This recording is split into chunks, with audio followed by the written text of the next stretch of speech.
Vamos dar início. Bueno, muitas graças aí por assistência, por interesse em participar. Queria, em primeiro lugar, agradecer ao departamento acadêmico, não, de pós-grado em negócios de Centrum PUC, por la PUC, por justamente dar este apoio, esse suporte ao grupo de investigação e graças a todos os outros grupos de investigação que han podido também participar e estão interessados en estas charlas que vamos ter a continuação, não? Conforme havia coordenado com o professor Alfonso, não? Tenho um perfil, ou seja, me quedaria aqui horas, não? Exponendo su perfil, su currículo. Então, he posto aí, através do chat, vocês podem descargar, ver, não? O sea, su excelente trayectória acadêmica, pero professor solamente como uma referência PhD em Business Administration, fui professor jubilado, não, da Universidade de Huelva, não, em Espanha, e justamente vai compartilhar como uma experiência como editor de uma revista, justamente como podemos publicar, não, ou seja, não solamente fazer investigações, mas publicar de uma maneira adequada, de uma maneira correcta, ¿no? Nuestras investigaciones. Entonces creo que será muy útil. Espero que esta sea la primera de muitas reuniões, não? E treinamentos, capacitação que o professor possa fazer com nós outros. Então, a dinâmica será em 1 hora, mais ou menos, o professor vai estar apresentando o tema. Então, vocês, por favor, tomem nota se há alguma consulta, alguma inquietude. E, tras finalizar sua apresentação, teremos 30 minutos de perguntas e comentários, ok?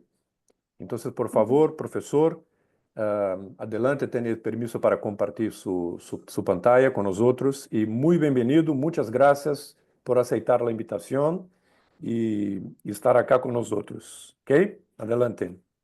Pues muchísimas gracias, Luciano, por las amables palabras de presentación y, como no puede ser de otra manera, pues gracias también a todos los que estáis aquí presentes, a los que seguirán o se incorporarán un poco más tarde o luego tendrán la oportunidad a través de la grabación de esta sesión de poder acceder a ella y eventualmente yo también pues, quedo a disposición de todos vosotros, los que aquí estáis y los que posteriormente puedan acceder a esta sesión a través de esa grabación para cualquier cuestión que en mi mano esté, pues poder, eh, si no resolver, al menos dar alguna ayuda o alguna orientación. Ese agradecimiento tiene que extenderse necesariamente a la institución que aquí nos reúne hoy, a la Pontificia Universidad Católica del Perú, creo que lo digo bien, a su escuela de negocios, que incorpora un adjetivo que no es casual para los buenos negocios, ¿no? Hablamos unos minutos antes de comenzar de la importancia de definir un propósito, ¿no? Y creo que de alguna manera ahí está definido un propósito que es fundamental a la hora de encauzar toda la trayectoria, toda la estrategia, todo el comportamiento que las instituciones y las personas desarrollan dentro de una determinada actividad.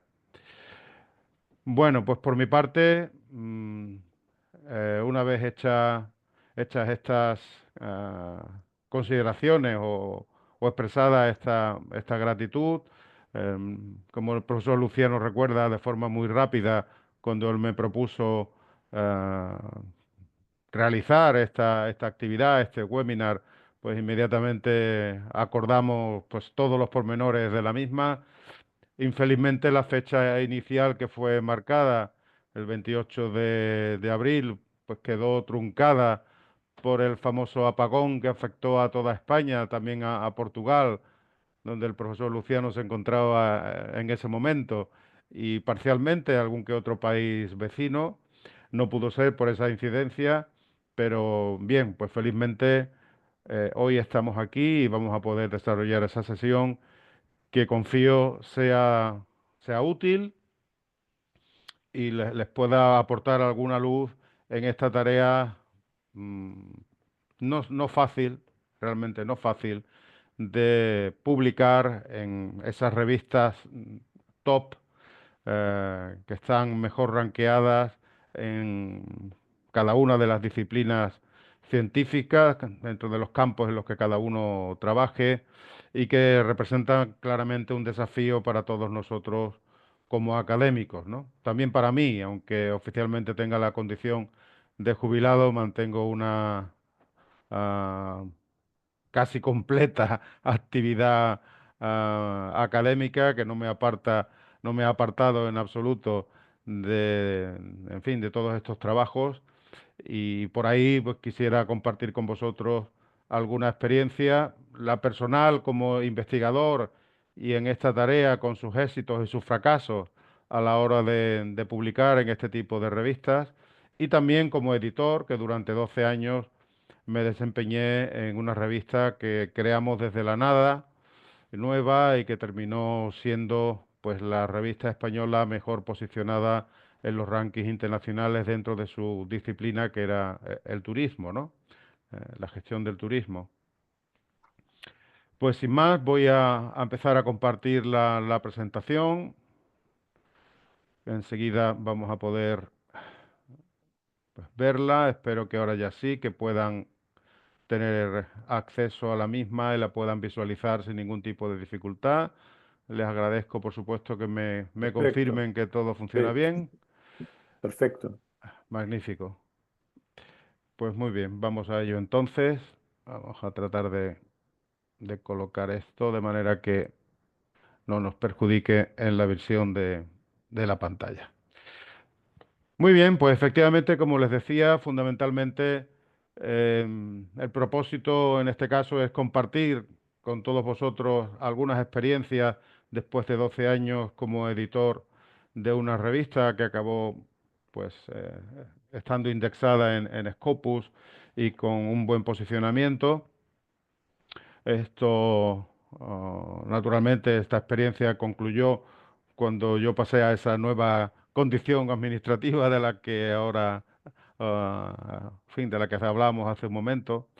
Y bueno, independientemente de eso, pues también como investigador y como autor, pues la experiencia unas experiencias se acumulan a las otras y todo ello, pues simplemente aunque fuera por razón de edad, pues me permite compartir con vosotros algunas experiencias en la materia que nos ocupa en la tarde o mañana de hoy, según donde estemos.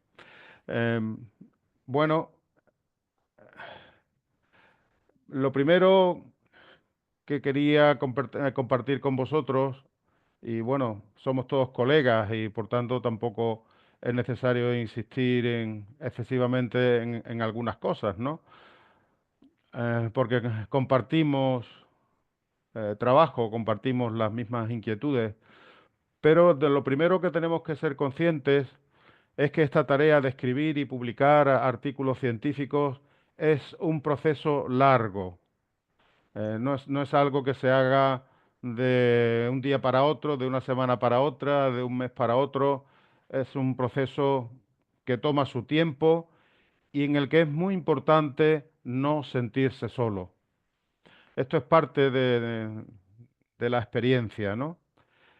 No sentirse solo. Es como cuando uno toma la decisión, como ya hicieron ustedes en su momento, de hacer el doctorado, de hacer su tesis doctoral, que es un proceso de años, es algo que toma años poder conseguir, un trabajo muy intenso y durante mucho tiempo, donde algunas veces tiende uno a mirarse al espejo para tratar de convencerse a sí mismo que en su momento tomó la decisión correcta, ¿no? Como trata de expresar esa imagen que tenemos en la pantalla, ¿no? Oye, pues sí, fue una buena idea, fue una buena idea, fue una buena idea.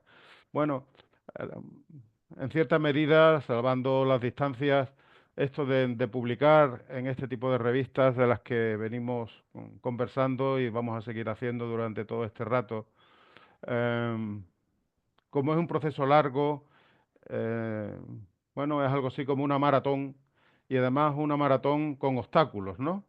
Con obstáculos que tendremos que ir salvando y para poder hacerlo es muy importante el soporte de otros, el sentirte acompañado, las aportaciones que te pueden hacer compañeros con los que tú puedas compartir tus dudas, tus inquietudes, la decisión de qué camino tomar en un determinado momento donde estás en duda, sobre cómo encauzar la investigación y el artículo que pretende someter a alguna revista.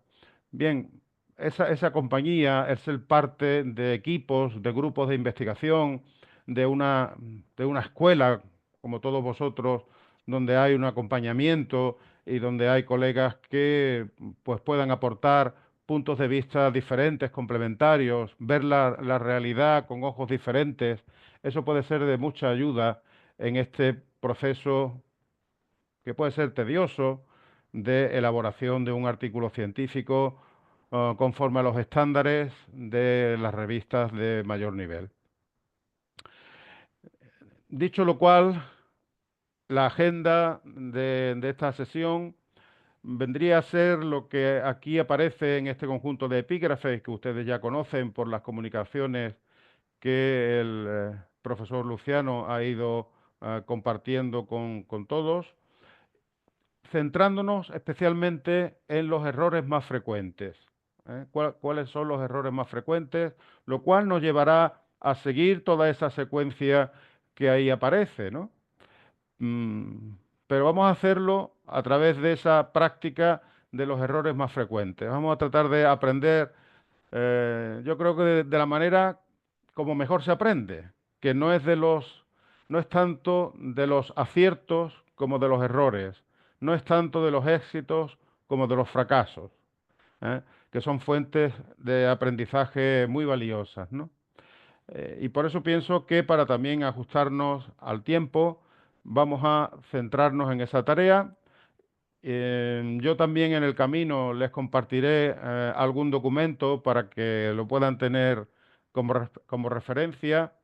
Eh, Les voy a compartir un artículo, modestamente un artículo del que soy coautor junto con otros colegas de la Universidad del Algarve y un documento al final que resume todo lo que vamos a ir desarrollando, desgranando a lo largo de la sesión. Entonces, si les parece bien, vamos a seguir esta dinámica de trabajo, tratando de aprender de todo ello, siguiendo lo que es la estructura de un artículo científico. Pero como es casi ya obligatorio en estos tiempos, aunque sea a modo de curiosidad y como arranque de esta discusión, em, cuando empecé a preparar esta sesión, allá por el comienzo del mes pasado, del mes de abril, le pregunté a ChatGPT, la bien conocida inteligencia artificial, sobre el tema que nos ocupa, ¿no? Sobre cuáles son los errores más frecuentes a la hora de escribir y tratar de publicar artículos académicos en revistas de negocios del más alto nivel, ¿no? Y ChatGPT me dio algunas respuestas.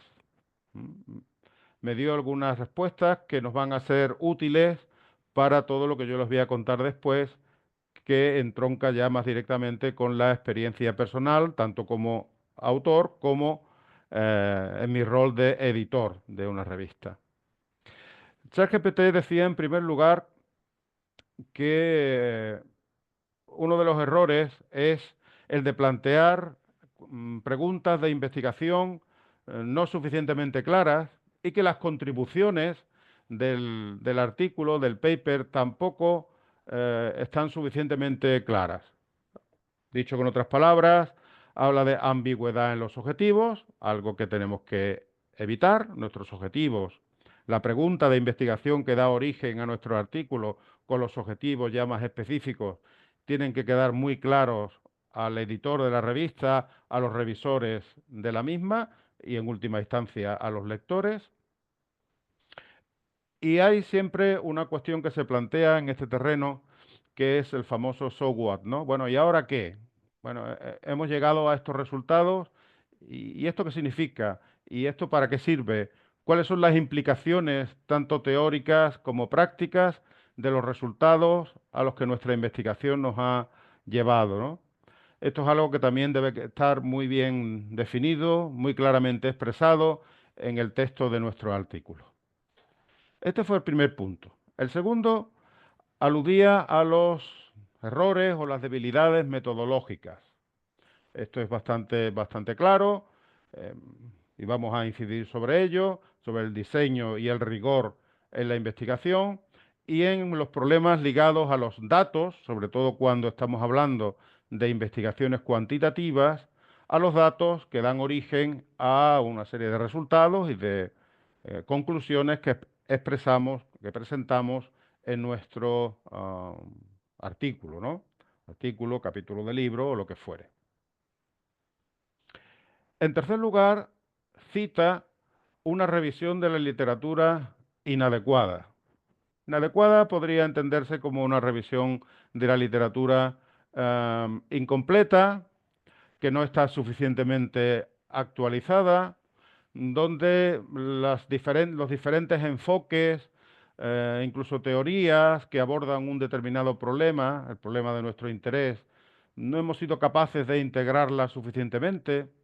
Claro, una revisión de la literatura no es simplemente expresar en la correspondiente sección del artículo una secuencia de artículos que han sido publicados uno detrás de otro, sino se trata de integrar todo ese bagaje de conocimiento que ha sido generado y presentar una visión más holística, más de conjunto, de cuáles son los enfoques, las diferentes aproximaciones que se han dado a ese problema y a partir de ahí, precisamente a partir de ahí, nosotros poder identificar brechas de investigación en la que podamos posicionarnos para hacer alguna contribución significativa al campo del saber correspondiente. Por lo tanto, es evidente decir, hablando a colegas como todos los aquí presentes, que la revisión de la literatura es un aspecto crucial para cualquier intento que podamos hacer de publicar un artículo en revistas bien posicionadas. En cuarto lugar, refiere los desafíos de la escritura y la presentación. Bueno, en esto siempre nosotros los hispanohablantes, incluyo también al profesor Luciano, naturalmente, los hispanohablantes tenemos que llevar la cruz de publicar en lengua inglesa, ¿no? Eh, bueno, es inevitable, hoy en día es la lengua franca, el español o el castellano lo fue en otros momentos de la historia, pero en este momento es la lengua inglesa, tenemos que publicar eh, utilizando esta lengua, aunque podamos también, naturalmente, en otro tipo de revistas que acepten artículos en español o en portugués o en otras lenguas, pero fundamentalmente en inglés. Y eso nos genera pues algún problema.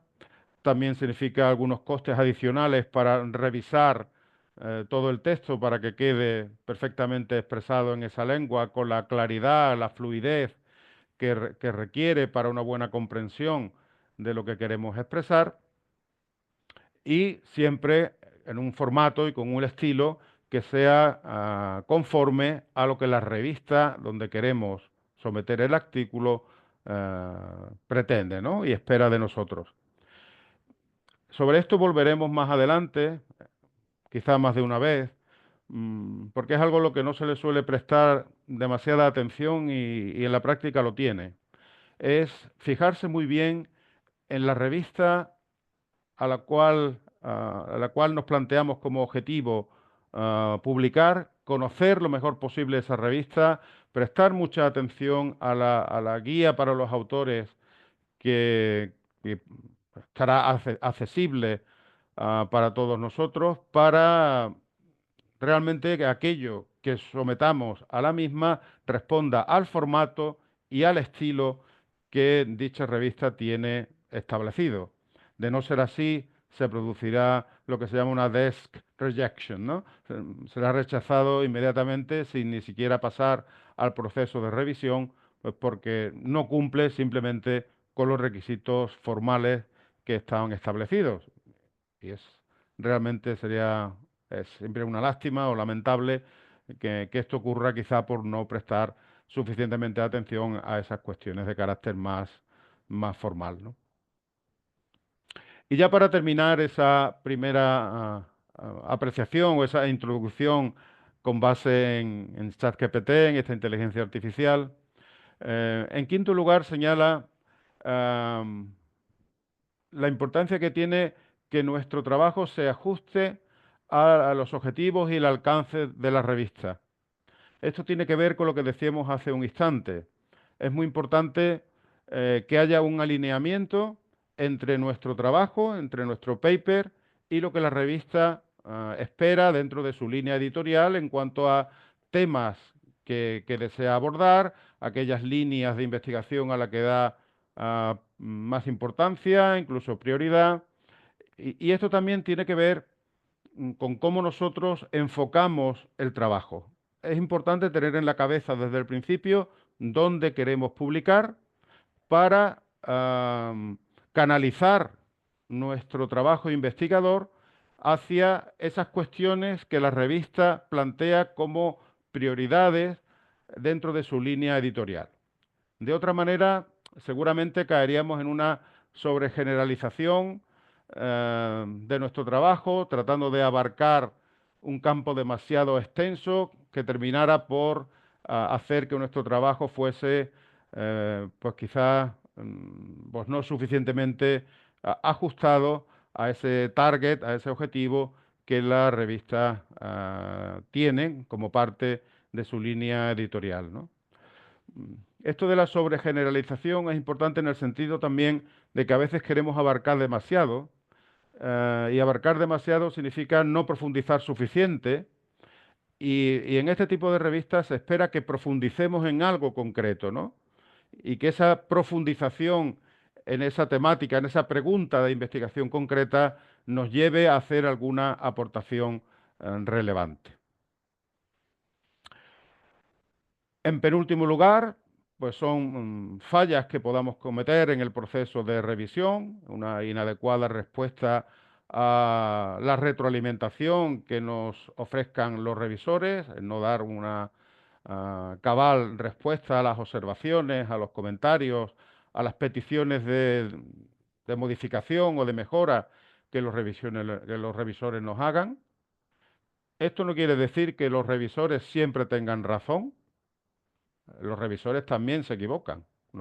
Todos nosotros actuamos como revisores en alguna ocasión y podemos emitir un juicio o una observación o un comentario mm, incorrecto, simplemente porque no hayamos entendido bien lo que el autor quería expresar o porque pues también tenemos nuestras lagunas y cometemos nuestros errores.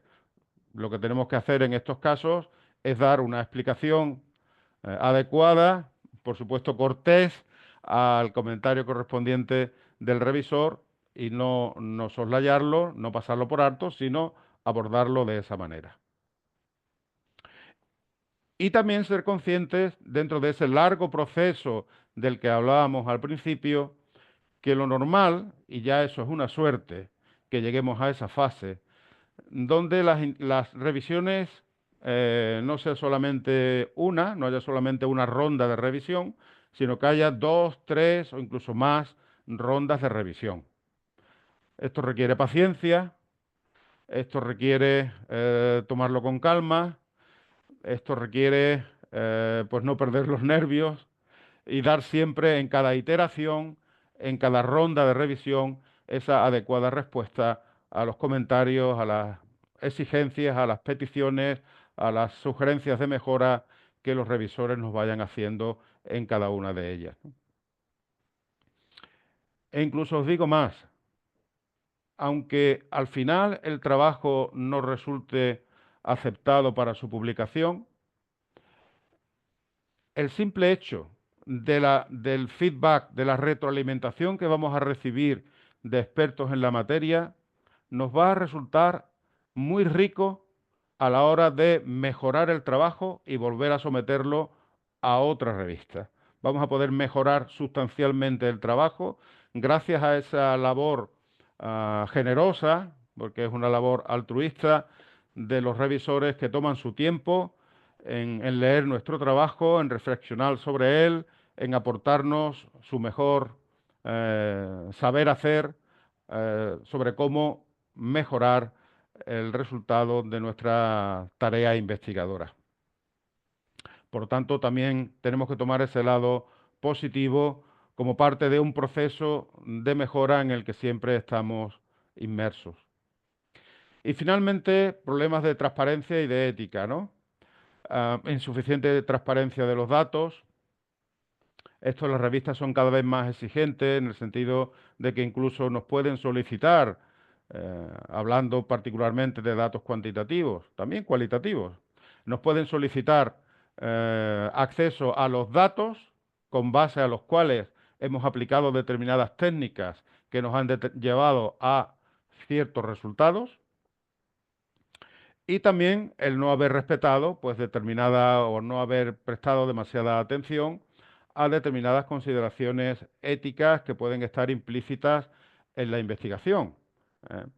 Eh, por ejemplo, en datos de carácter personal, etcétera, ¿no? Incluso cada vez más instituciones de educación superior. No sé en vuestro caso, me podréis decir luego al final, pues las propias universidades, las propias escuelas de negocios, en fin, el centro que fuere, establece sus propias normas éticas que los investigadores deben respetar a la hora de realizar sus estudios, ¿no? Incluso pedir autorizaciones previas para poder realizarlos, ¿no? Y guardar pues esos principios éticos relacionados con la privacidad, la protección de datos u otras que en otros campos son diferentes a las nuestras, ¿no? Bien, esto fue pues la manera de abrir boca, por decirlo así, de comenzar a entrar en faena, apoyándonos en lo que la inteligencia artificial nos dice, que al final concluye manifestándonos que hay que planificar rigurosamente el trabajo de investigación. Es muy importante buscar la retroalimentación de colegas, de otros pares, que nos puedan arrojar luz, sobre todo en determinados momentos de dificultad, de duda, eso de no sentirse solo, a lo que me refería al principio. Conocer bien la revista en la cual queremos publicar, conocer bien la revista en la cual queremos publicar, la guía de autor, los requisitos formales, su línea editorial, los temas en los cuales pone especial énfasis, ah, saber también un poco qué es lo que se está publicando en la revista y por tanto a qué prestan más atención los editores de la misma. Hay que emplear también algún tiempo en ello y hacer pues una revisión lo más amplia posible de nuestro trabajo al hilo de toda esa retroalimentación que iremos recibiendo, de toda esa información sobre la revista que vamos a ir adquiriendo, de otros artículos que han sido publicados en ella, etcétera, ¿no? En esta tarea de elegir la revista, y creo que también volveremos a ello más adelante, yo les pongo un ejemplo que es muy mío, ¿no? Particular, ¿no? Y es de lo último que he publicado en una revista de las de más alto nivel en el campo del turismo, está considerada Q1, llamadas Q1, el primer cuartil. Y yo también, naturalmente, tuve que tomar esa decisión, en qué revista quiero publicar, ¿no? Y eso es importante decidirlo incluso antes de, ¿no? Decidirlo con carácter previo para informarte sobre la revista, documentarte sobre la revista y acomodar tu artículo a los requerimientos formales y de otro tipo de la revista, ¿no? Bueno, ese caso, que es un caso extremo que os voy a referir en este momento, fue decir, bueno, sobre este tema en el que yo estoy investigando y quiero publicar, los trabajos que existen, que en este caso eran muy pocos, ¿dónde están publicados? Y tú te haces un listado de las revistas donde esos trabajos han sido publicados. Eso quiere decir que estas son las revistas que han prestado interés a ese tema. Y resultó en este caso extremo que les pongo, que difícilmente se lo encontrarán, pero quizás yo me lo encontré, no esperaba, pero me lo encontré, que entre las revistas de ese listado había solamente una indexada en estos Web of Science y Scopus, que son siempre aquellas que miramos principalmente, ¿no? Y además en el primer cuartil había solamente una. Pues ya eso me sacó de dudas. A esa revista voy. A esa revista apunto. ¿Eh? A esa revista, en esa revista aspiro a publicar. Y así fue. Así fue. El trabajo se acomodó a esa revista. Les he de decir, para explicarle completamente la experiencia, que en un primer intento mi trabajo fue rechazado por una cuestión formal, que sinceramente les diré que nunca comprendí, pero la razón fue de tipo formal, esa razón de tipo formal se corrigió y una vez que esa corrección se hizo, pasó al proceso de revisión y después de, creo que fueron 3 rondas, fue aceptado. Ha llevado su tiempo. Y desde que te aceptan hasta que te publican, hoy tenemos la suerte de que la mayor parte de las revistas ya tienen una sección donde los artículos aceptados ya se publican, aunque todavía no tengan asignado un volumen, un número, aún no estén paginados, etcétera, pero eso ya está ahí. En muchas universidades ya eso cuenta, sirve, es válido, en otras no. Les puedo decir que en mi caso ya lleva un año, casi un año en esa situación. O sea que desde que yo empecé hasta donde estamos ahora, han pasado 2 años, quizá algo más. Mm. O sea que esto no nos debe extrañar, es así, funciona así.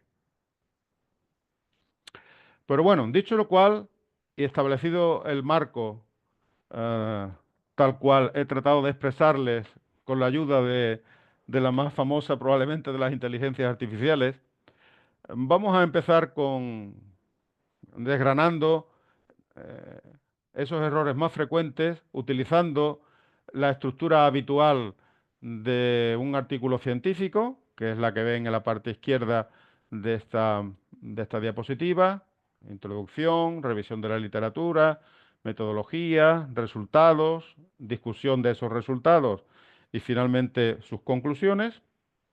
Faltarían naturalmente las referencias bibliográficas.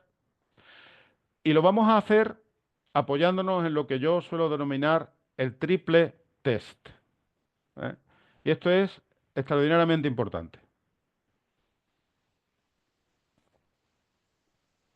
Este Hola, triple test, perdón, disculpa, doctor, ¿cómo estás? sí, No sé dígame. si puedo hacer una consulta rápidamente o las preguntas al final, la verdad, eso no recuerdo si lo mencionaste. Sí, Bueno, en principio, profesor Luciano, usted marca la pauta. sí, sí, será al final, Julián. Bien, discúlpame, Sí, gracias. sí, hemos explicado al inicio, ¿ok? Para que el Sí, profesor te lo pueda, olvidé, pueda no, avanzar. no, gracias, disculpa. Aquí. No, Nada, no, nada, nada, nada. en absoluto. Ese triple test consiste en lo siguiente, en hacernos 3 preguntas. La primera pregunta es si nuestro tema de investigación es actual. ¿Mm? Tiene que ser un tema vigente, un tema que esté en la agenda de los investigadores en la actualidad y no solo en la agenda de los investigadores, sino en la agenda de las empresas. Nosotros somos gente de empresas, de facultades de ciencias empresariales, económicas, eh, todos estamos un poco en este mundo y tiene que ser algo que esté dentro de las agendas de los investigadores y también de aquellos que toman las decisiones a nivel empresarial y económico, ¿no? Entonces, desde el principio tiene que quedar esto claro, junto con los otros dos test que les voy a referir seguidamente. Segundo lugar, la novedad, la originalidad que incorpora nuestro artículo. ¿En qué nuestro trabajo es original? ¿Cuál es la novedad que aporta, lo que tiene de nuevo respecto al conocimiento científico que ya existe? Bueno, esto puede asustar un poco, ¿no? En el sentido de que podemos pensar, oye, es tanta gente en el mundo la que trabaja sobre el tema, seguramente el tema en el que yo también trabajo, aunque pueda ser quizá un tema más, más limitado o con una amplitud, con un enfoque mucho más restringido, pero seguramente son muchos los colegas en el mundo que han prestado atención a ese tema, que están trabajando sobre ese tema, que han trabajado durante muchos años, que han presentado sus contribuciones, que han publicado. ¿Y cómo puedo yo hacer algo nuevo? ¿Cómo puedo yo aportar algo original que tenga un componente novedoso? Pues piensen que el mundo de la empresa, el mundo de la economía, es algo extraordinariamente dinámico, que evoluciona continuamente, que está sujeto a cambios muchas veces imprevisibles y desde luego acelerados. Lo vemos todos los días. Y esas son oportunidades para nosotros como investigadores. Nos abre puertas y ventanas para poder estudiar aquello que sucede en nuestro entorno económico empresarial y poder dar respuesta a interrogantes que inexorablemente surgen como consecuencia de esos cambios que se van produciendo y de las adaptaciones que las empresas tienen que ir haciendo a esos condicionantes de su entorno que experimentan ese dinamismo acelerado que decíamos hace un instante, ¿no? Por lo tanto, hay oportunidad para posicionarse adecuadamente dentro de un determinado campo del saber, aunque sea ciertamente pues pueda ser más limitado, más constreñido, pero ahí seguramente van a surgir oportunidades donde hacer estas aportaciones originales y con algún componente de novedad. Y esto, insisto, por segunda vez, es importante dejarlo claro desde el principio y estar siempre preguntándonos en este largo proceso de elaborar nuestro artículo científico. ¿Cuál es la novedad? ¿Qué hay de nuevo? ¿Qué aporto? Desde el punto de vista teórico y desde el punto de vista práctico. ¿Mm? ¿Qué mensaje le lanzo a los colegas académicos que trabajan en este área? ¿Y qué mensaje le lanzo también a aquellos que toman las decisiones en las empresas o en las administraciones públicas y que están encargados de abordar este tipo de cuestiones que estoy abordando en mi trabajo de investigación, ¿no? Y finalmente, el tercer y último test, no por ello menos importante, sino que todo es un conjunto, es el de la relevancia. ¿Por qué mi trabajo es relevante? ¿Eh? Por supuesto, tiene que ser relevante para otros académicos. La investigación científica no solamente da respuesta a preguntas, que naturalmente tenemos que tratar de dar respuesta a alguna pregunta, sino que también abre nuevas posibilidades de investigación, plantea nuevas preguntas que abren nuevos horizontes a la investigación propia y a la investigación ajena, la que pueda hacer yo y la que pueda hacer otros. Y también relevancia desde el punto de vista de las implicaciones prácticas para la gestión, ¿no? Entonces yo puedo poner un ejemplo estúpido, si queréis, ¿no? Tonto. Mm, Pero algo que se repite siempre en todo este proceso cuando se habla de este trabajo es el gap de investigación, ¿no? Hemos encontrado una brecha en la investigación, hemos encontrado un asunto no resuelto, algo que nadie investigó hasta ahora y quedamos contentísimos. Oye, ya encontré esa oportunidad para escribir un artículo que pueda tener un buen encaje en una buena revista. El gap de investigación es necesario, pero no suficiente. Es condición necesaria, pero no suficiente. Por ejemplo, y ahí viene el, eh, en fin, esta anécdota un poco tonta, si queréis, ¿no? Suponed que buscando esa brecha de investigación encontré que nadie había estudiado la relación entre el color de los calcetines que utilizan los directivos de las empresas en un determinado sector de actividad y el desempeño de esas empresas. Oye, nadie estudió eso. Qué bien, ya encontré mi gap de investigación, ya puedo escribir un artículo que será extraordinariamente novedoso, porque nadie se preocupó de ese asunto. Claro, nadie se preocupó de ese asunto porque no tiene ninguna relevancia. ¿Qué tiene que ver el color de los calcetines que usan estas personas con el desempeño en su trabajo y el desempeño de las empresas que lideran? Bueno, esto es lo que quería deciros con el tercer elemento, ¿no? El de la relevancia. Por tanto, actualidad, novedad, originalidad y relevancia.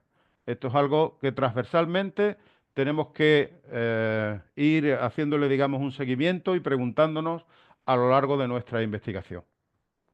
Y estar seguros y desde el principio que quien va a leer por primera vez nuestro trabajo, que es el editor de la revista, desde el principio le enganchemos con esto. Que le quede claro que es un tema actual, que hemos sido capaces de aportar algo nuevo y además es relevante. Resuelve o ayuda a resolver algún problema. Antes, yo os aconsejo seleccionar la revista en la cual queremos publicar para conocer bien sus objetivos, su alcance, su línea editorial, los temas de los que se ocupa, los enfoques metodológicos que prioriza, estar seguro que elegimos bien la revista y leer con cuidado, con la máxima atención, las instrucciones para los autores que siempre se ofrecen en sus correspondientes sitios web.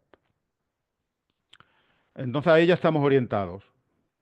Vamos a ir a por esa revista, ahí queremos publicar y vamos a ir asegurándonos de que ese triple test, la respuesta a cada uno de ellos es positiva.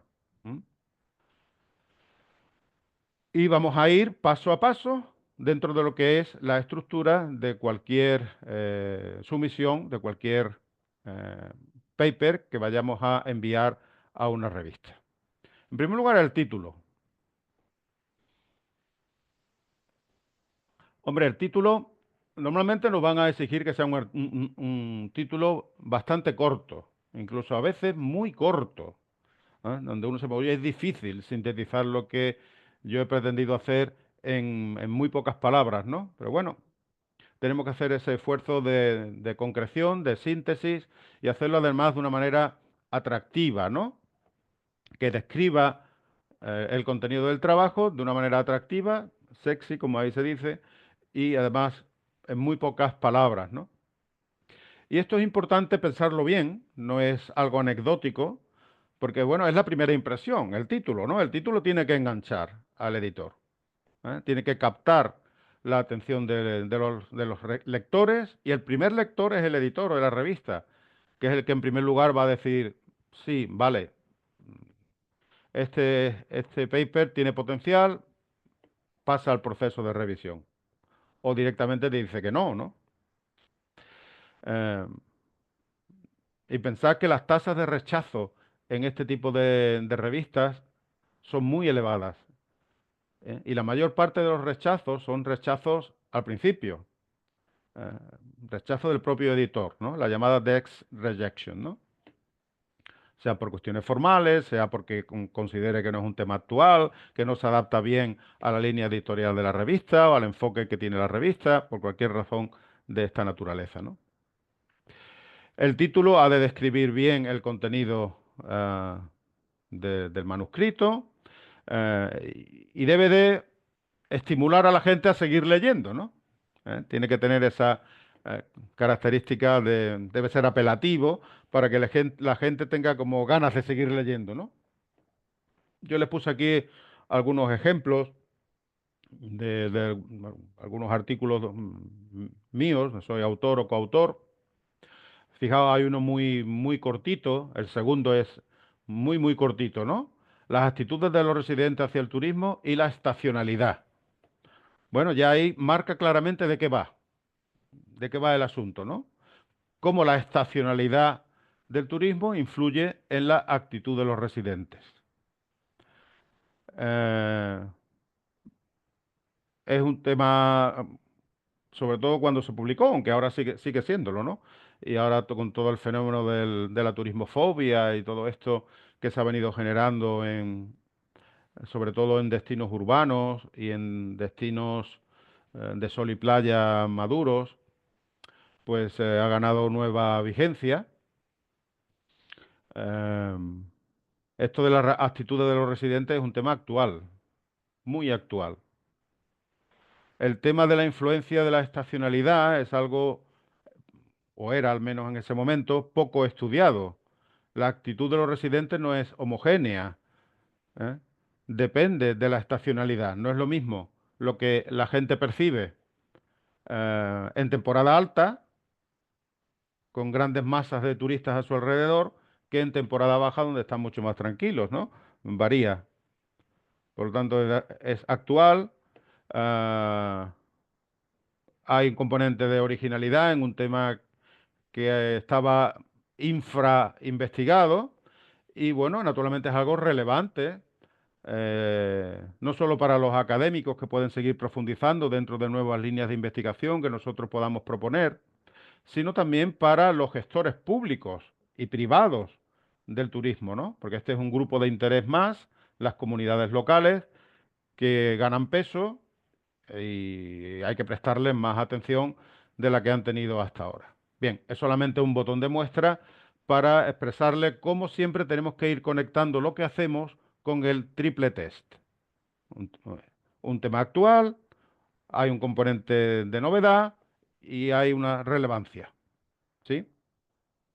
Bueno, hay otros dos ejemplos ahí, pero me quedo con este segundo precisamente por ser el más cortito y donde nos exigían un esfuerzo aún mayor de síntesis para expresar en muy pocas palabras cuál es el contenido del artículo y cómo a través de ese título debemos intentar expresar todo eso del triple test y estimular al lector a seguir adelante para conocer mejor qué es lo que hemos hecho, ¿no? Una vez resuelto el asunto del título, tenemos que hacer nuestro resumen. Bueno, esto aparece al principio, pero en la práctica se hace al final, ¿no? Una vez que la investigación está concluida, elaboramos el resumen. Pero el resumen es muy importante porque, aparte del título, es lo primero que el editor va a leer. Y por tanto tenemos que cuidarlo mucho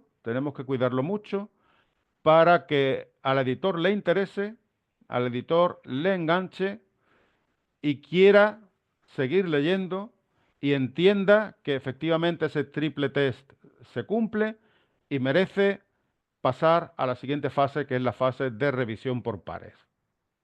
¿Mm? Pueden ser dos revisores, pueden ser tres, ya hay revistas que son cuatro. eh, Se va complicando un poco todo esto cada vez más, ¿no? Bueno, lo primero es tener en cuenta el límite de palabras. Y eso varía según la revista, ¿no? Pero puede estar entre 150 300. ¿No? 150 300 palabras. ¿Eh?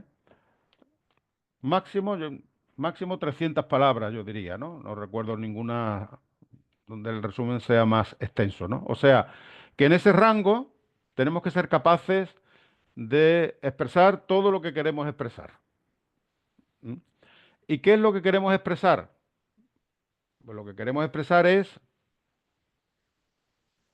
ese triple test, dejar claro ese triple test, que ese triple test se cumple, eh, indicando cuál es la pregunta de investigación a la que queremos dar respuesta, y si podemos, los objetivos un poco más específicos del trabajo, apuntar cuál es el marco teórico que hemos utilizado y la metodología, cuáles son los principales hallazgos a los que hemos llegado y eso qué significa, esos hallazgos qué significan en términos de contribuciones, sean teóricas o sean prácticas. ¿Eh? ¿Cuáles son las implicaciones? Esto naturalmente tiene que ver directísimamente con la relevancia. ¿Eh? Y en todo lo anterior hemos de hacer hincapié en la novedad que tiene de nuevo nuestro trabajo, que tiene de nuevo esos hallazgos a los que hemos llegado y, naturalmente, dejar constancia de que es un tema actual y, en ese sentido, ese triple test al que antes nos referíamos eh, se cumple inexorablemente, ¿no? Junto con todo esto, yo les recomiendo escribirlo en tercera persona. A veces te encuentras resúmenes que están escritos en primera persona o en plural majestático, ¿no?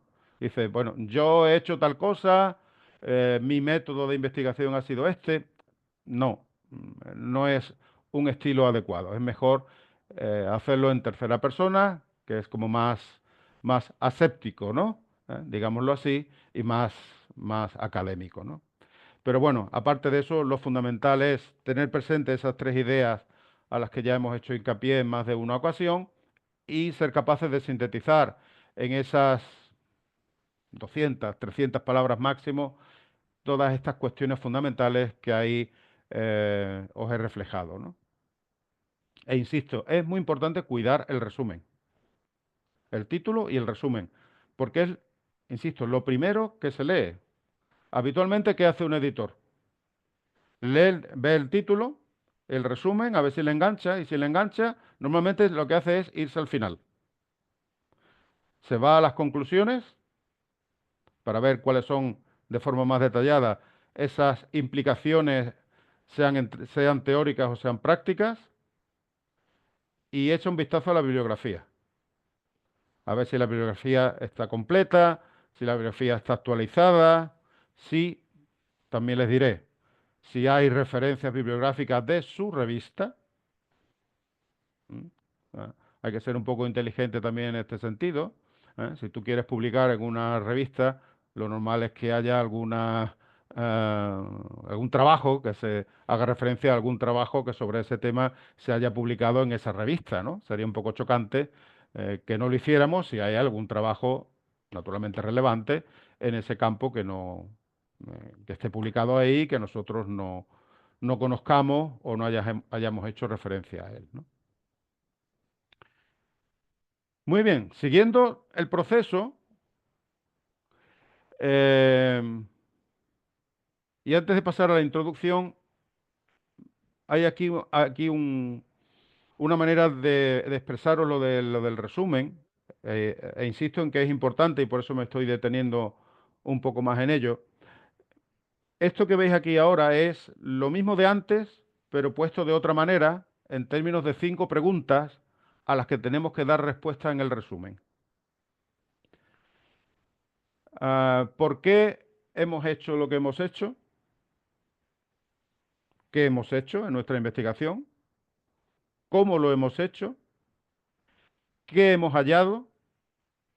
¿Y cuál es la importancia de esos hallazgos a los que hemos llegado, ¿no? ¿Por qué esos hallazgos son importantes, son útiles, son relevantes? Hagámonos esas 5 preguntas y configuremos el resumen dando respuesta a esas 5 preguntas. Les pongo un ejemplo. Lo que veis en amarillo, que son las 5 preguntas, eso no está en el resumen. Ahora les voy a mandar en el chat, a través del chat les voy a compartir, o al final les voy a compartir el archivo para que vean que el resumen es un texto corrido. A veces no. A veces en algunas revistas hay algunos ítems concretos que hay que cumplimentar, ¿no? Y ya te lo dicen, objetivo, investigación, no sé qué, ya te dan la estructura. En este caso no, en este caso la estructura es libre. Yo lo que he hecho es acomodar esa estructura para que ustedes vean cómo con ese texto corrido se ha dado respuesta a las 5 preguntas. ¿Mm? Y aquí lo veis. ¿El por qué?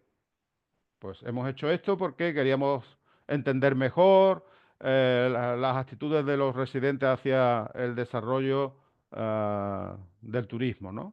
¿Y qué es lo que hemos hecho? Bueno, bla, bla, bla, ahí se explica todo esto, ¿no?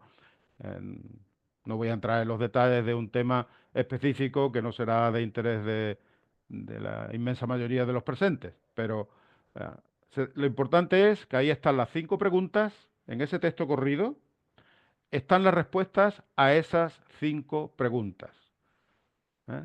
¿Por qué lo hemos hecho? ¿Qué hemos hecho?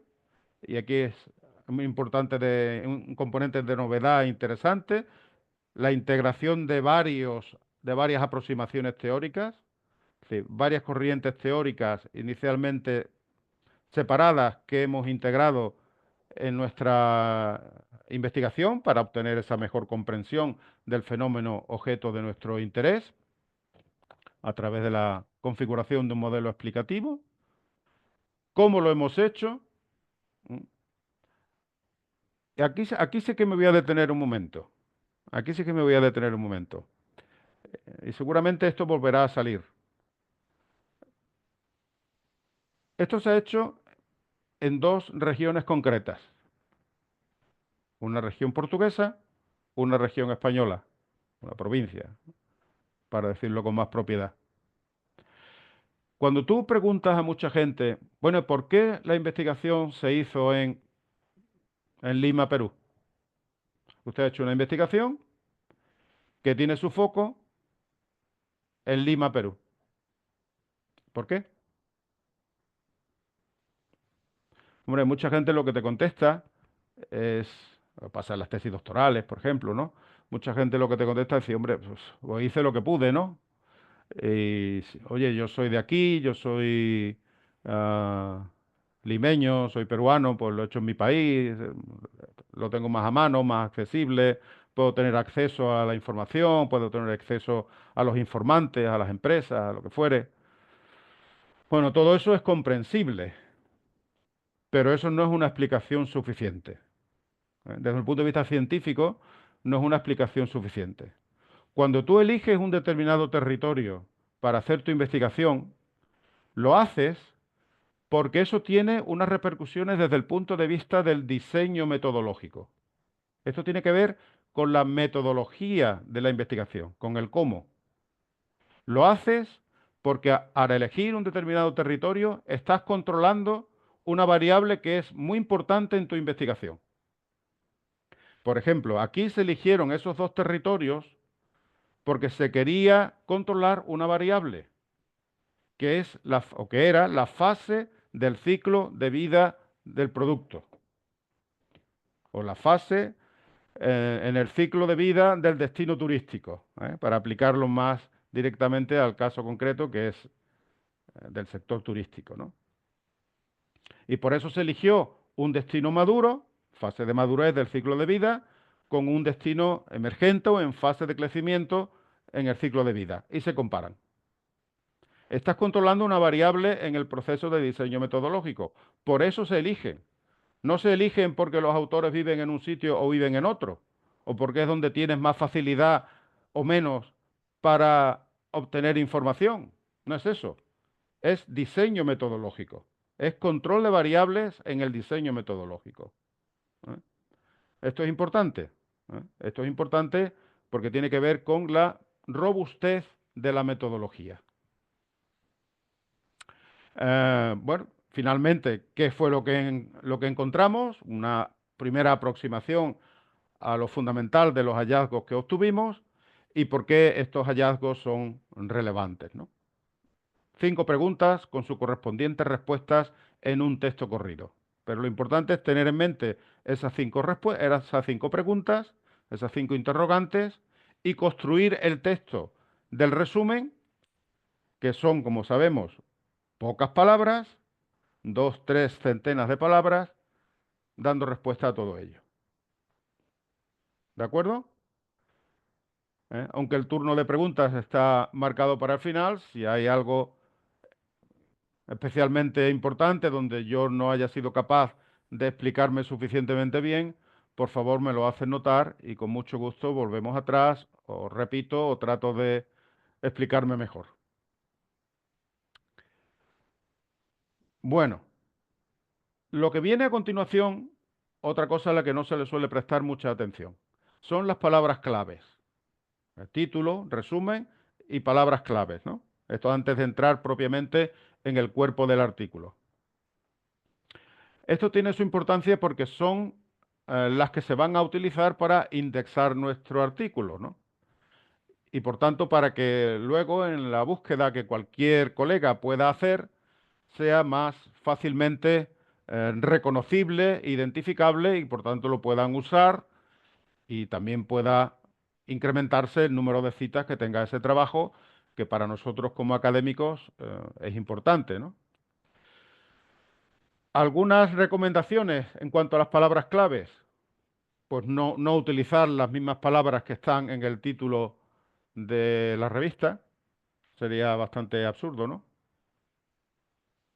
No utilizar abreviaturas, salvo que éstas sean muy conocidas, identificables en nuestro campo científico y, como siempre, chequear con cuidado la guía para los autores. Me parece que yo estoy alargándome demasiado. Vamos ya con los epígrafes fundamentales de cualquier artículo científico.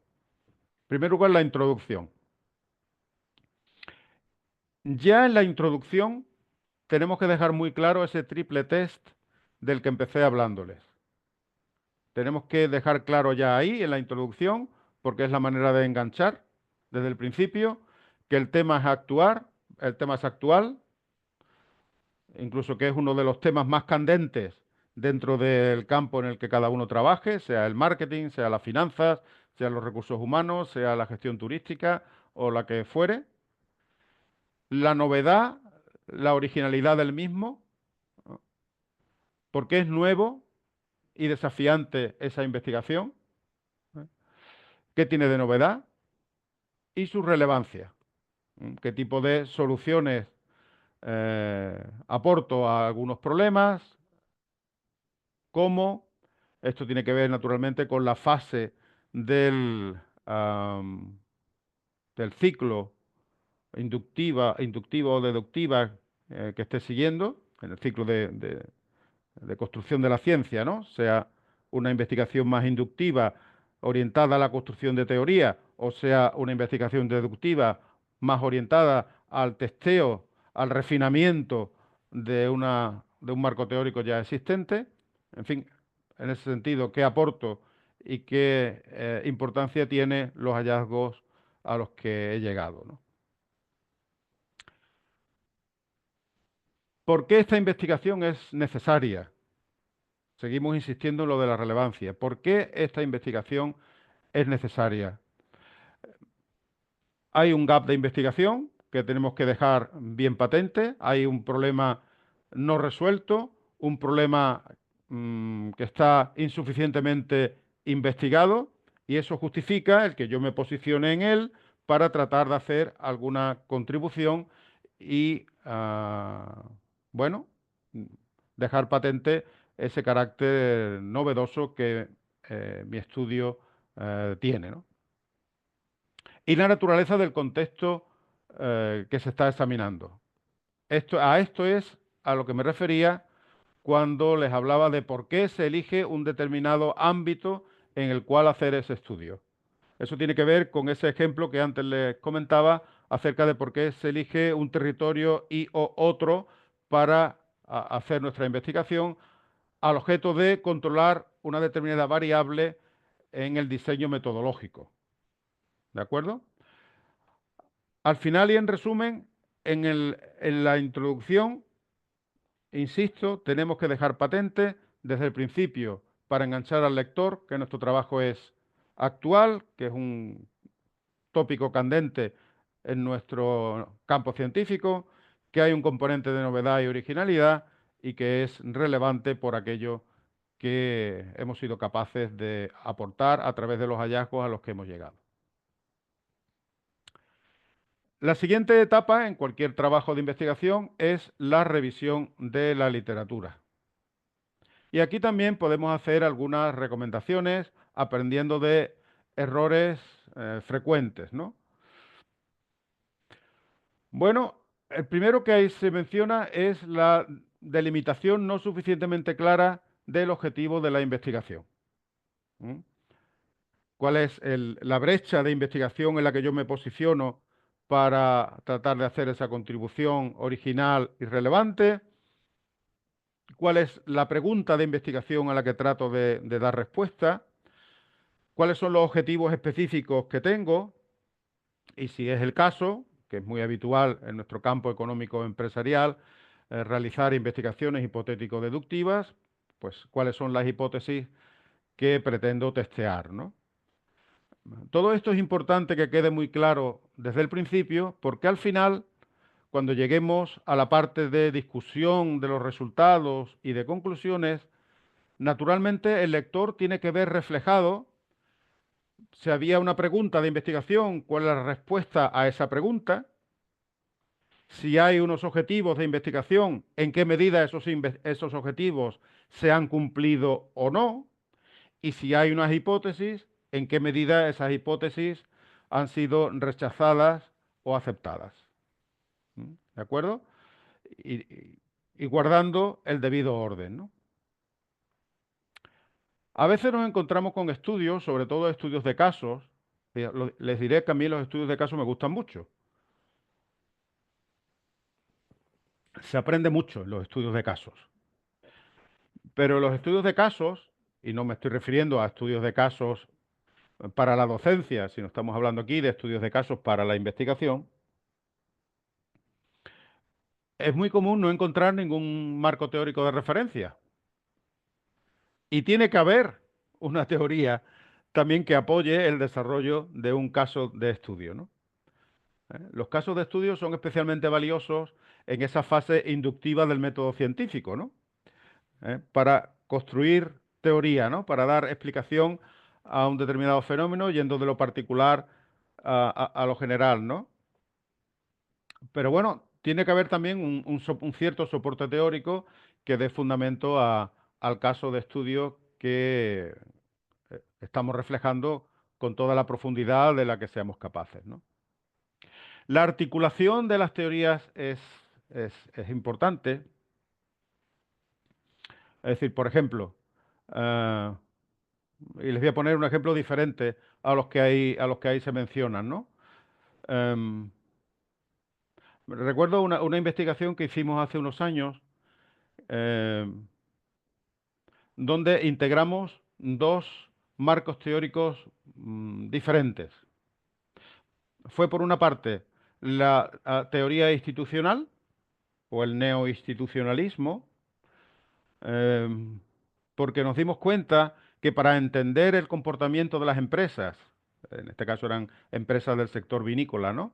Pero para entender el comportamiento de las empresas era importante conocer el marco institucional en el que esas empresas se movían, y para entender ese contexto institucional había una teoría que nos ayudaba mucho, nos iluminaba mucho en esa necesidad que nos planteó la investigación, y eso lo integramos con la teoría de los recursos y capacidades, de las capacidades dinámicas, porque el comportamiento de las empresas no solo depende de fuerzas externas, de su entorno institucional, sino también depende de su propia dotación de recursos y capacidades, y su propia capacidad para evolucionar, para cambiar, lo cual nos llevó a ese marco teórico de las capacidades dinámicas.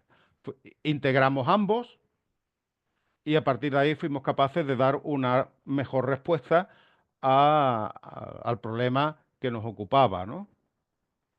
Entonces, bueno, eso hay que explicarlo bien y hay que ser capaces, y además esto es cada vez más valorado, la integración de marcos teóricos diferentes es algo que se valora positivamente en las revisiones de los trabajos, ¿no?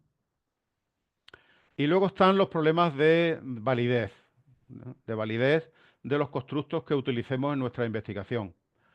La primera validez hay diferentes tipos de validez. La primera es de naturaleza teórica, por eso la tratamos aquí.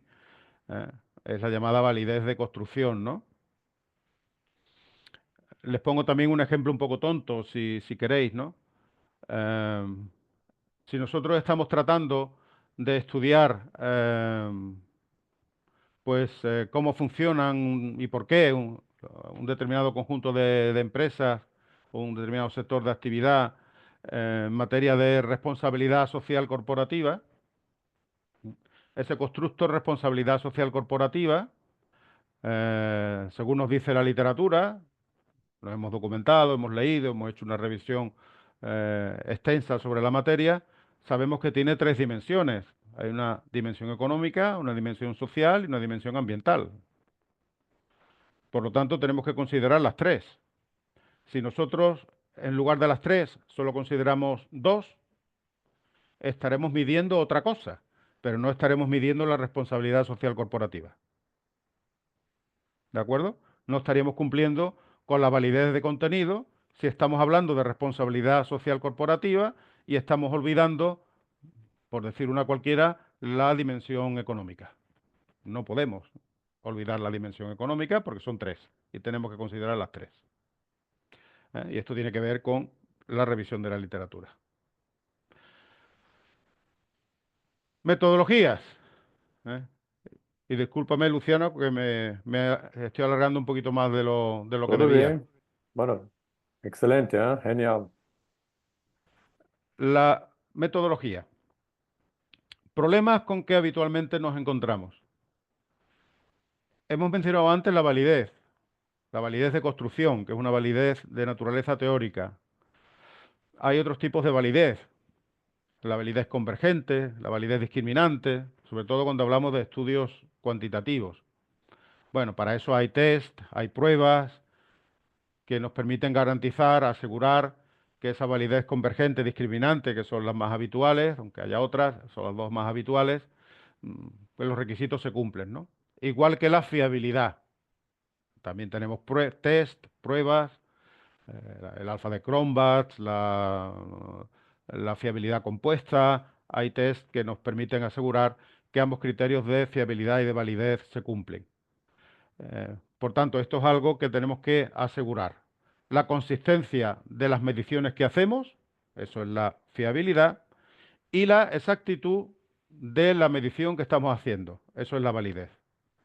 O dicho con otras palabras, si estamos midiendo lo que realmente queremos medir. Porque muchas veces los problemas que nos encontramos en la investigación es que no estamos seguros de estar midiendo lo que queremos medir.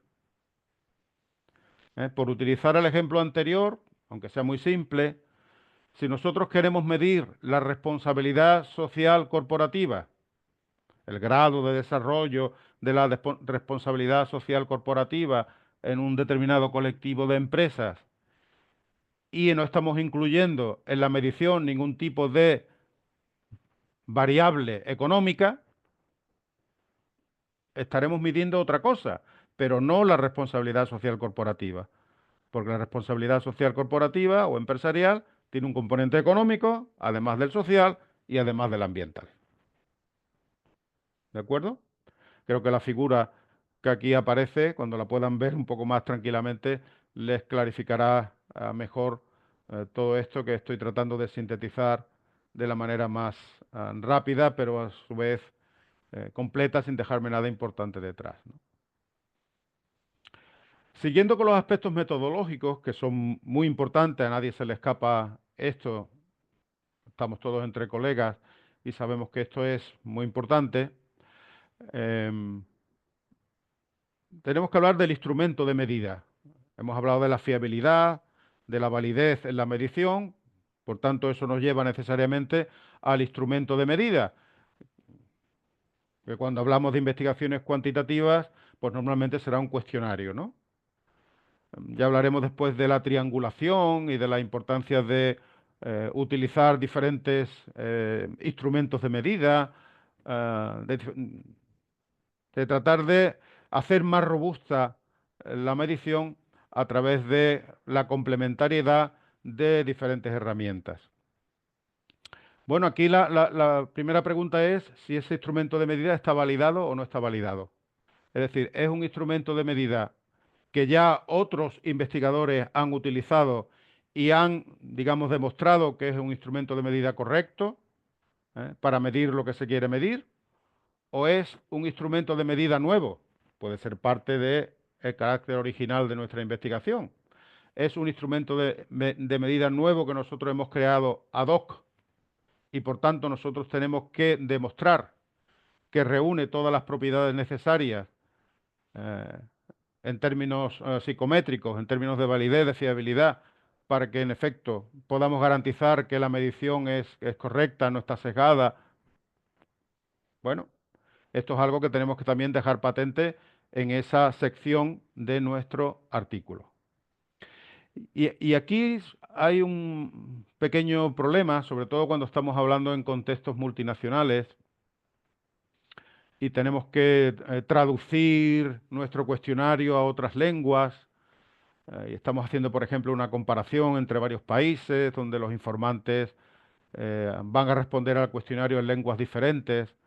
Eh, es muy importante asegurarnos que el cuestionario está bien traducido con personas nativas que nos aseguren que el sentido de aquello que nosotros estamos preguntando, el sentido de aquel ítem o de aquellos ítems que forman parte de nuestra escala de medición, son correctamente interpretados y tienen el mismo significado, sea la lengua que fuere.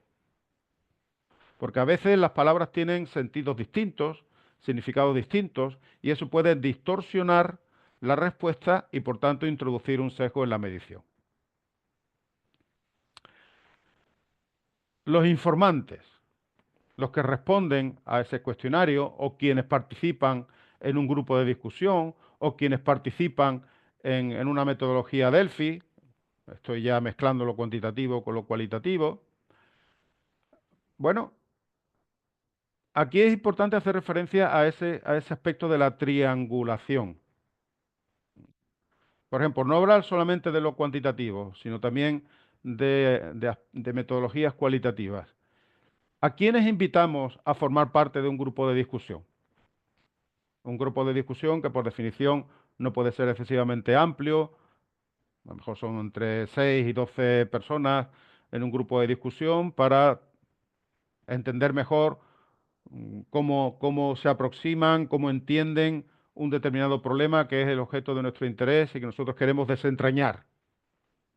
Bueno, es muy importante que haya diversidad.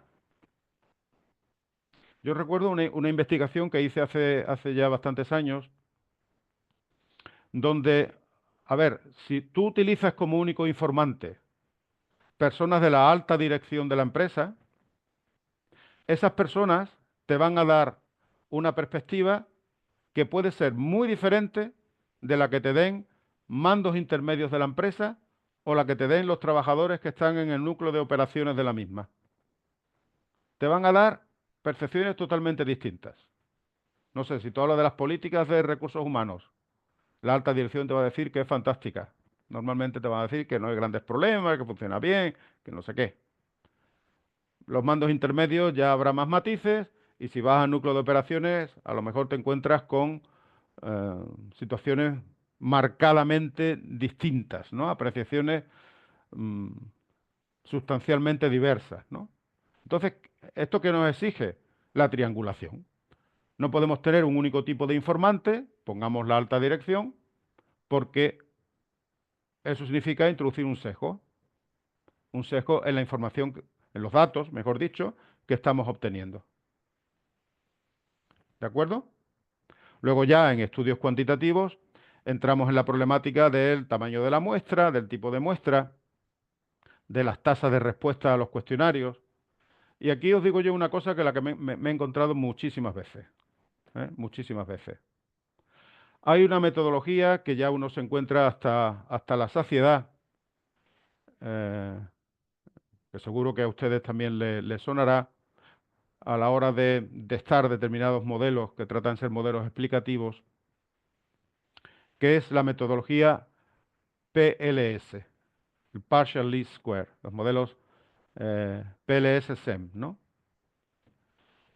que tienen la ventaja de que pueden ser aplicados a, a muestras relativamente pequeñas y que no exigen el requisito de normalidad de los datos. No exigen el requisito de normalidad de los datos. Entonces ya aquí como que cualquier muestra vale. Pues va a ser que no. ¿Eh?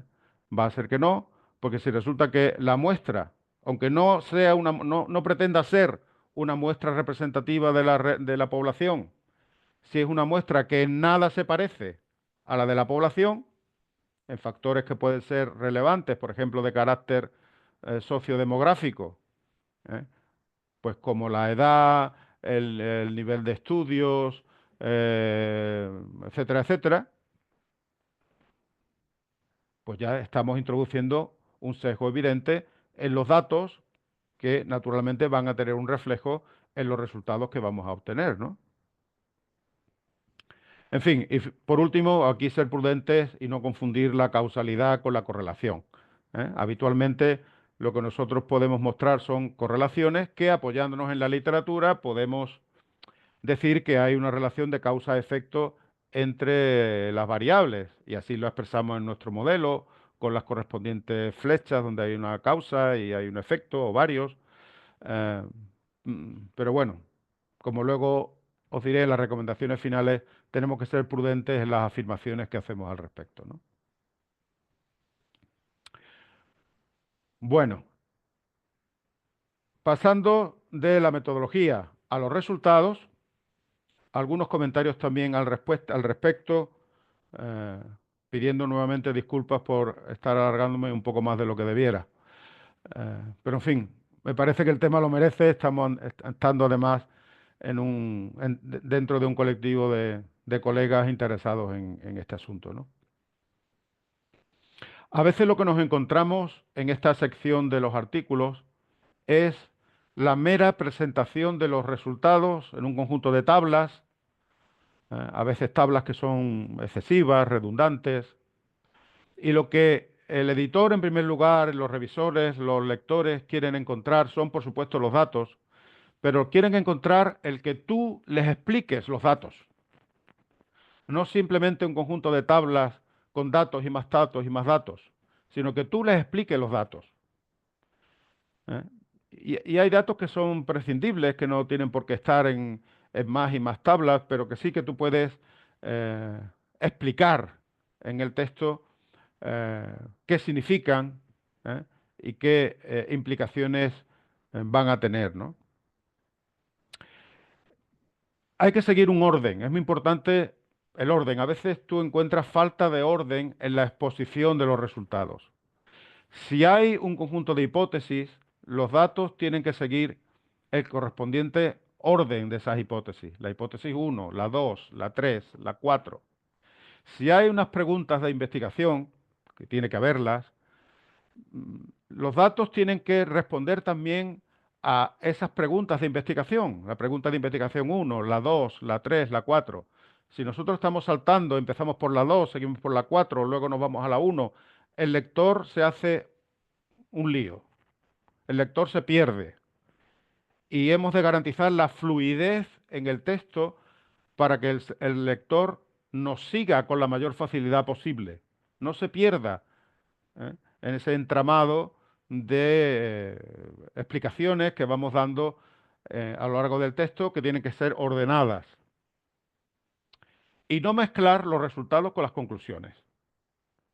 Hay algo que media entre los resultados y las conclusiones. Los resultados son los datos que hemos obtenido, que los explicamos, hablamos de ellos, le damos un sentido, pero para llegar a unas conclusiones hay que discutir esos datos. Está la fase de discusión de los datos. Y la discusión de los datos significa volver atrás a la literatura y analizar los datos que hemos obtenido a la luz de la literatura. Ver en qué medida son convergentes o divergentes, coinciden o no coinciden con los hallazgos, con los resultados a los que otros autores han llegado. Y si no coinciden, si son divergentes, tratar de explicar por qué. A lo mejor es porque eso tú lo estás haciendo en un conjunto de empresas, pongamos en Perú, que tienen unas características, unas connotaciones culturales o de otro tipo que lo justifican. Y ahí estás introduciendo una novedad. Y eso está aportando valor a tu estudio. Eso está aumentando las posibilidades de que tu estudio se publique. Y eso es lo que se dice aquí, en esta fase de discusión. Hemos presentado los resultados, hemos le hemos no solamente mostrado tablas y tablas y tablas con resultados, sino que hemos contado cuáles son esos resultados, ¿no? Hemos hablado de ellos. Ahora volvemos atrás, volvemos a la literatura, tratamos de explicar cuál es el sentido de los mismos, en qué medida coinciden o no con los que ya se han obtenido en otros estudios similares o que tratan de una problemática igual o similar. Nuevamente con un orden, tratando de evitar que el lector se pierda en ese proceso de discusión que nosotros estamos haciendo. Y ahí, en ese proceso de discusión, no hemos de introducir nuevos aportes teóricos. Los aportes teóricos ya están en la sección de revisión de la literatura. A la luz de esa revisión de la literatura, nosotros estamos interpretando los resultados que hemos obtenido. No introducimos ahí cosas nuevas, sino que interpretamos los datos que hemos obtenido. ¿De acuerdo? Con sus concordancias y discordancias, con sus convergencias o divergencias respecto a otros estudios que ya puedan existir y naturalmente tratando de buscarles una explicación a, sobre todo, lo que pueda ser divergente o no coincidir con lo que ya encontramos en la literatura. Y esa discusión es la que nos va a conducir a las conclusiones. A las conclusiones con sus implicaciones teóricas y sus implicaciones prácticas. ¿Qué es lo que ocurre en muchos casos? ¿Cuál es un error muy frecuente? Entender la sección de conclusiones como un resumen del trabajo. Y tú lo que haces es repetir lo anterior de manera resumida. Y no se trata de eso.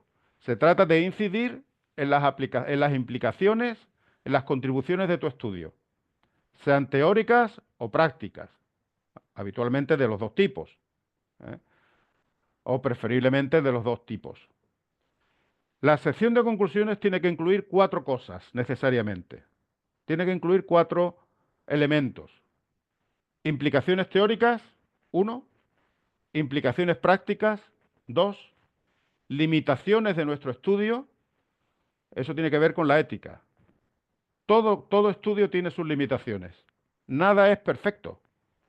Todo tiene sus limitaciones. Y nosotros, desde nuestro planteamiento ético como académicos, tenemos que ser honestos y dejar patentes nuestras limitaciones. ¿Cuáles son las limitaciones de nuestro estudio? Y por eso, acudir a afirmaciones grandilocuentes de que, por ejemplo, decimos que con este estudio demostramos que, bueno, hay que ser un poquito más, bajar un poquito el tono, ser un poquito más humildes, decir que, bueno, aportamos evidencia de que esto funciona de este modo, hemos llegado a datos que apoyan este tipo de aseveraciones, nuestros hallazgos sugieren tal cosa, pero siempre con ese sentido de humildad que tenemos que tener sabiendo que nada es perfecto y que todo tiene sus limitaciones. Y por último, me falta el cuarto elemento que debe integrar esta sección, es líneas de investigación futuras. Es decir, bueno, yo he llegado hasta aquí, pero se podría haber hecho más cosas. O esta investigación me ha permitido aportar algo para dar respuesta a algunas preguntas de investigación, pero hay nuevas preguntas de investigación que se me han abierto, que se me han sugerido al hilo de los resultados a los que he llegado. Eso puede ser muy valioso, no solamente para uno mismo y continuar esa línea de trabajo, sino para otros colegas, otros académicos que pueden utilizar aquello que nosotros hemos hecho. Agradecer, por supuesto, a todos aquellos que, sin ser autores, pues nos han ayudado en todo este largo camino con sus apreciaciones, con su retroalimentación, porque le hemos invitado a leer el manuscrito o algún borrador y nos han hecho sus comentarios, porque nos han ayudado a mejorar su escritura, a perfeccionar el inglés para que no nos pongan problemas en este sentido y, por supuesto, dejar constancia si hemos obtenido alguna financiación para hacer la investigación, pues no debe faltar el reconocimiento a esas agencias privadas o públicas o empresas que han ayudado con su aporte financiero. Y simplemente ya respecto a la bibliografía, las referencias bibliográficas. Seguir estrictamente las normas formales que establezca la revista.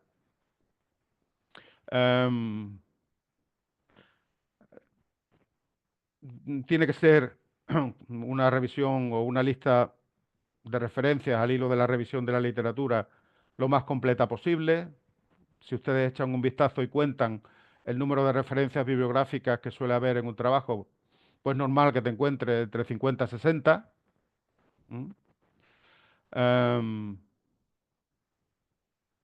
Una de las cosas que a mí como editor más me ha fastidiado, por decirlo así, es la falta de cuidado en los autores a la hora de listar las referencias bibliográficas, sin seguir los requisitos formales, sin todos los datos que son necesarios.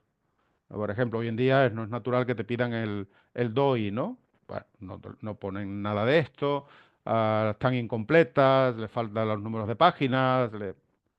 Eso da una sensación de descuido que va a conducir casi inexorablemente al rechazo ya de entrada. ¿Mm?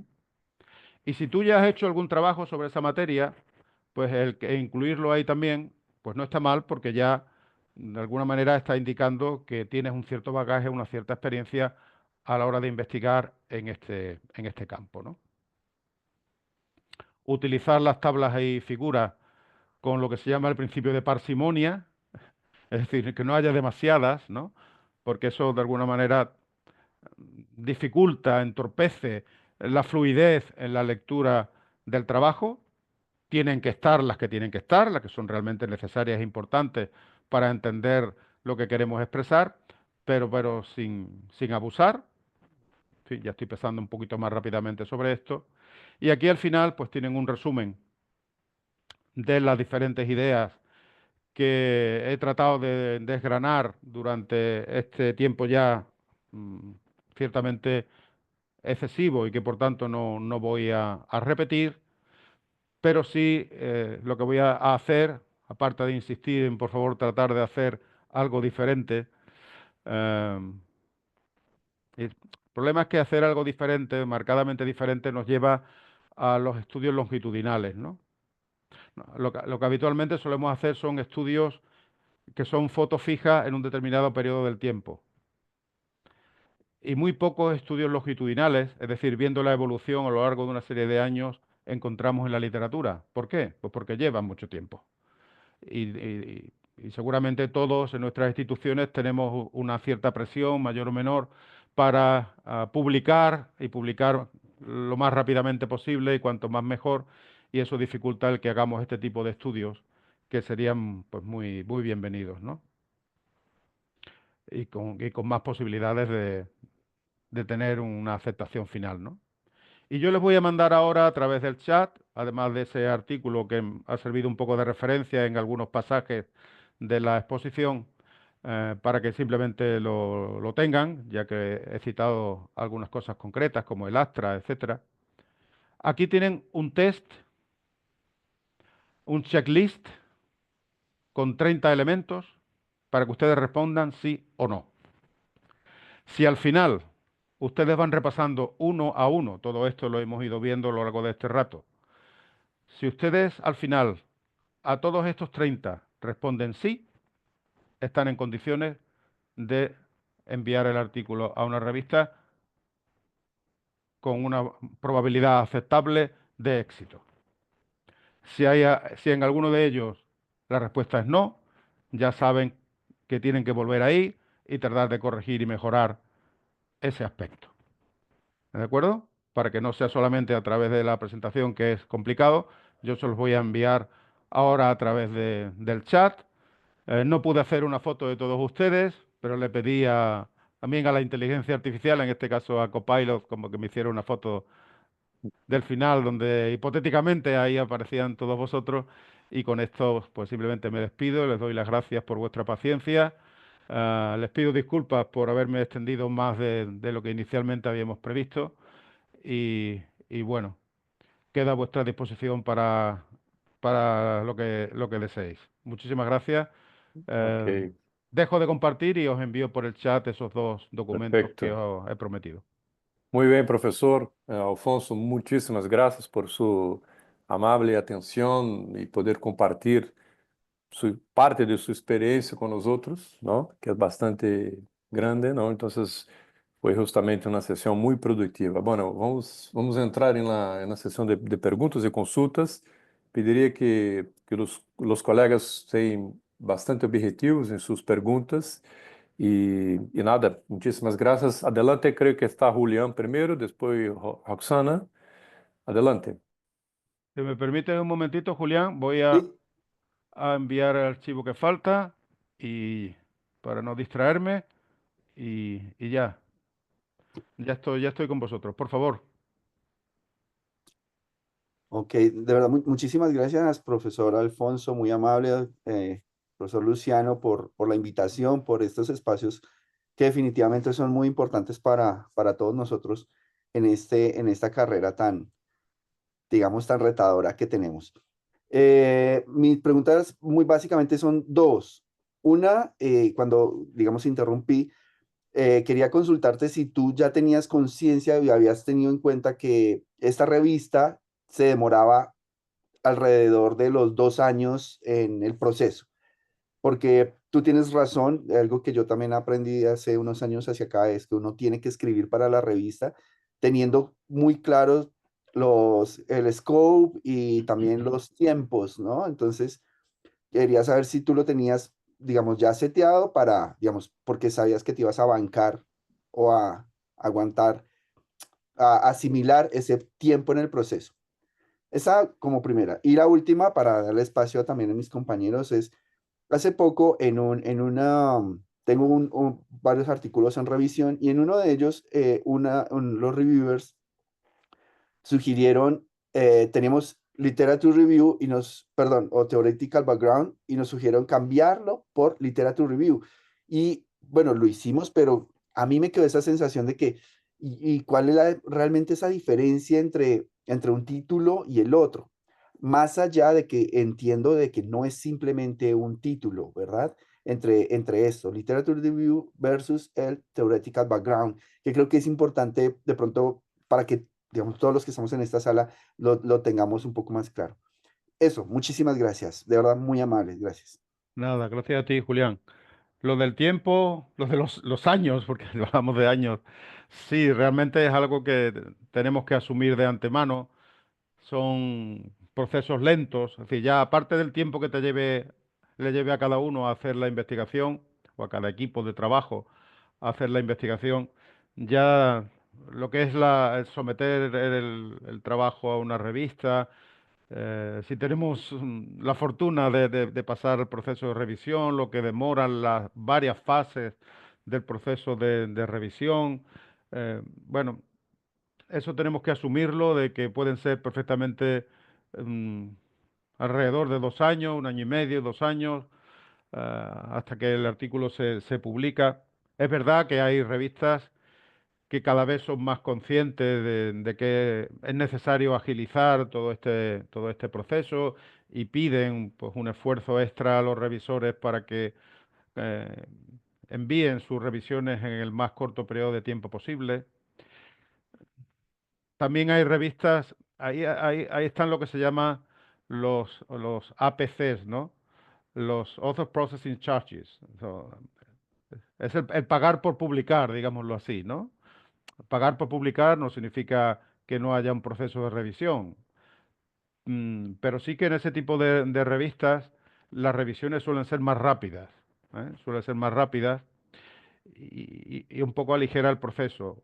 otra manera de agilizarlo, si tu institución considera que eso es válido, que ya generalmente sí que lo es, con algunas excepciones, pero sí que lo es. Una vez que te aceptan el trabajo y eso lo suben al correspondiente apartado de la revista,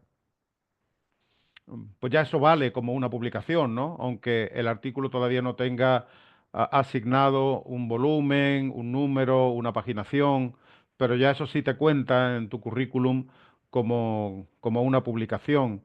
Bueno, eso también ayuda, ¿no? En el sentido de acelerar un poco el proceso, porque suelen tardar bastante las revistas en publicar el artículo ya eso con su volumen, con su número, con su paginación, etcétera, ¿no? Pero bueno, aparte de estas cuestiones más de matiz en cuanto al tipo de revista, la celeridad en las revisiones, el que tengan ese apartado de artículos aceptados, pero todavía no publicados, en el sentido de que no tienen asignado su volumen, su número y su paginación, y que eso cuente, es decir, la institución correspondiente lo considere ya como una publicación en sí, el que esté publicado online.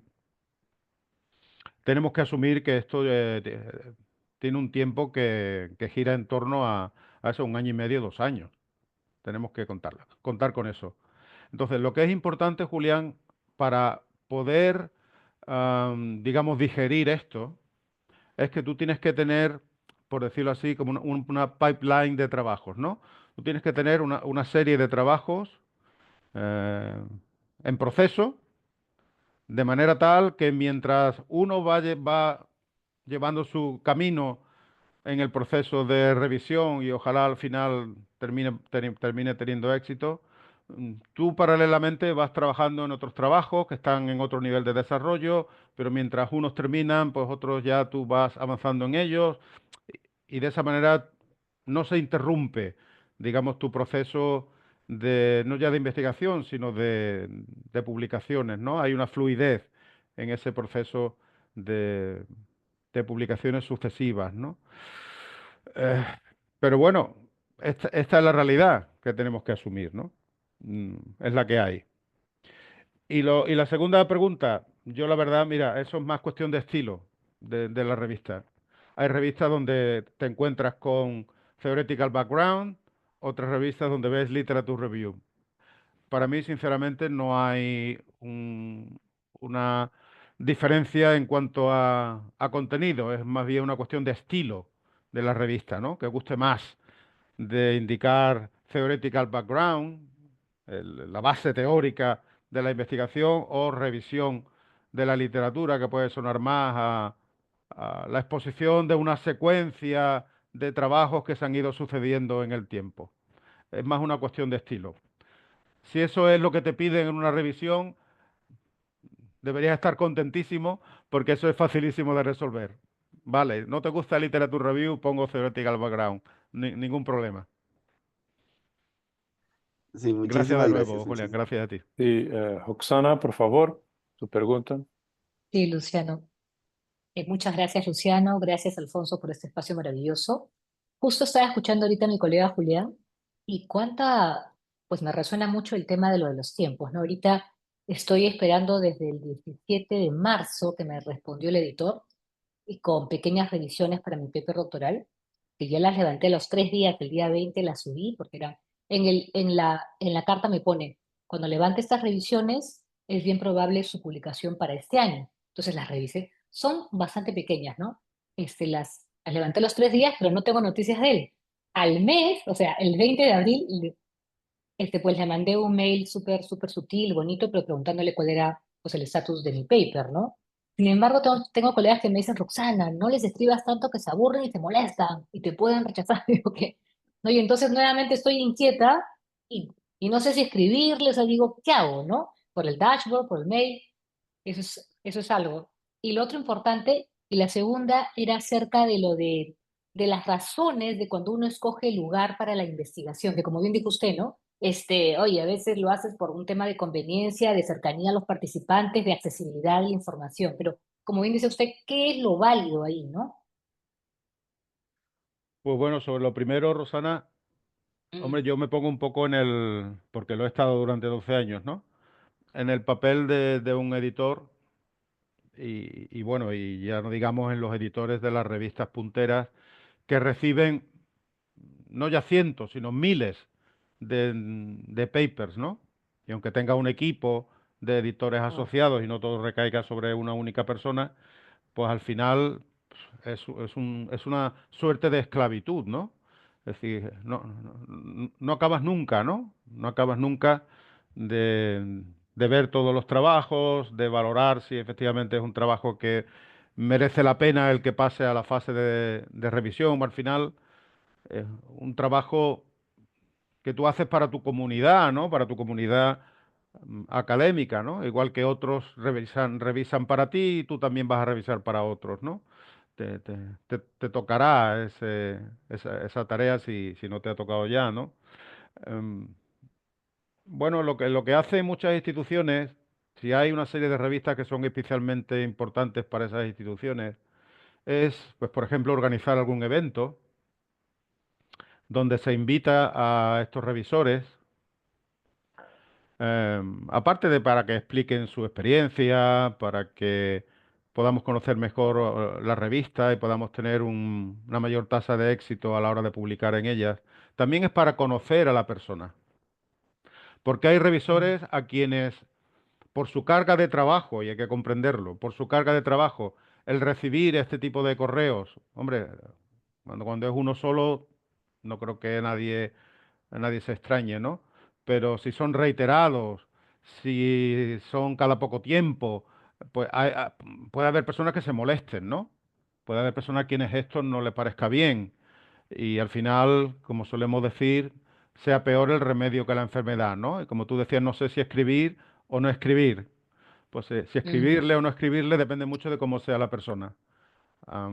Hay quien lo asumirá como normal, porque los editores también son autores y Claro. y como autor, pues deseas que te respondan a la mayor brevedad posible, pero hay otras personas que por la carga de trabajo que tienen que asumir, pues a lo mejor no lo toman bien, ¿no?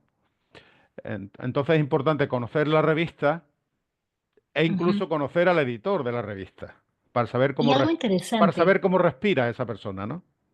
y algo interesante, Alfonso.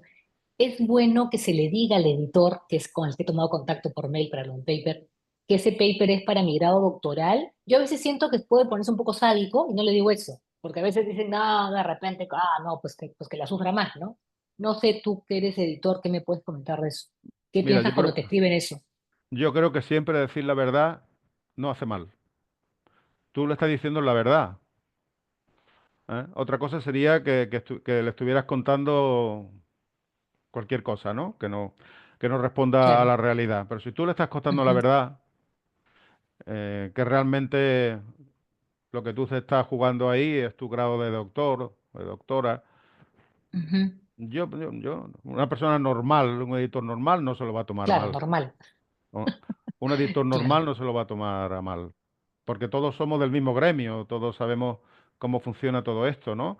Y que necesitas de la publicación para poder presentar tu tesis doctoral y poder. Ujú. Yo creo que siempre que cuentas la verdad y lo cuentas como tú has dicho, con educación, con delicadeza, Con sutileza, claro. claro, sabiendo que el editor suele estar muy cargado de trabajo, ¿no?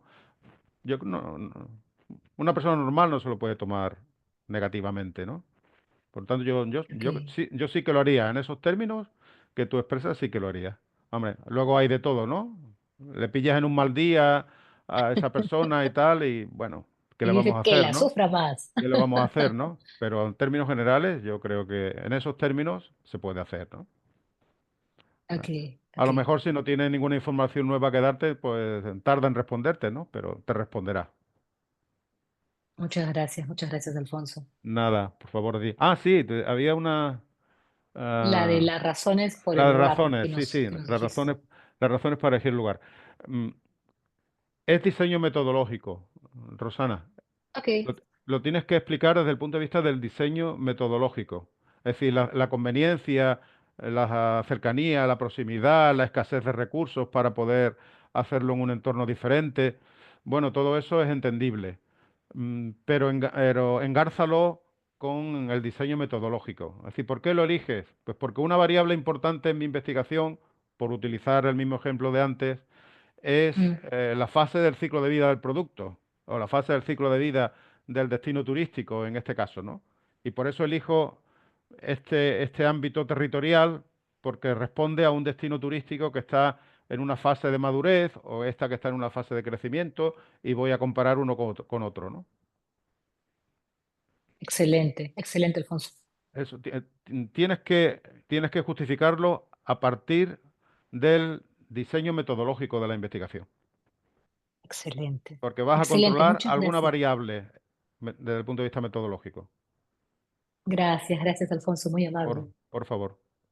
Ok, muy bien. Bueno, muchas gracias por todas las respuestas y aclaraciones. Yo tengo una pregunta bastante general, pero desde um ponto de vista do editor, me gostaria de saber seriam as principais tendências, não, para a investigação acadêmica, ou seja, trabalhar com vários países, trabalhar algum tipo de método quantitativo ou qualitativo, ou seja, quais seriam as tendências justamente para a investigação acadêmica, professor?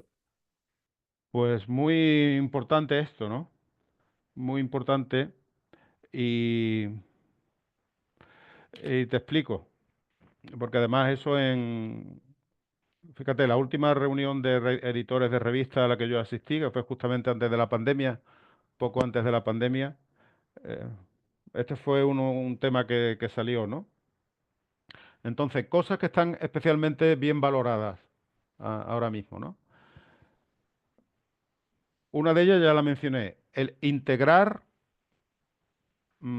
corrientes teóricas diferentes. O sea, corrientes teóricas, marcos teóricos que inicialmente son distintos, si tú eres capaz de integrarlos en la misma investigación y que formen parte de un determinado modelo que ayude a explicar el fenómeno objeto de nuestro interés, eso ayuda.